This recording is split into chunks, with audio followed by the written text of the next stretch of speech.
ধ্যাত্তেরিকা, ফেলে দিব সব এই গরুর কলিজাগুলো। আরে ভাইয়া, তুমি এত ভালো গরুর কলিজাগুলো ফেলে দিচ্ছ কেন?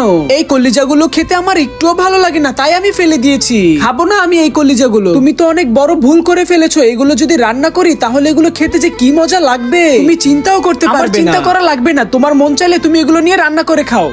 বন্ধুরা, তোমরা যদি লিচু খেয়ে থাকো ভিডিওতে লাইক করে দাও, এবং আম খেয়ে থাকলে চ্যানেলটিকে সাবস্ক্রাইব করে দাও, এবং তুমি কোন ক্লাসে পড়ো সেটা কমেন্টে লিখে দাও। কইরে ভাই, দেখ তোরা, তোদের জন্য গরুর কলিজা নিয়ে এসেছি। চলো চলো এইদিকে আয়। আপু, ভালোই হয়েছে, তাহলে তুমি এগুলোকে রান্না করার ব্যবস্থা করো, আমি এক্ষুনি আসতেছি। ঠিক আছে, তাড়াতাড়ি চলে আসিস কিন্তু।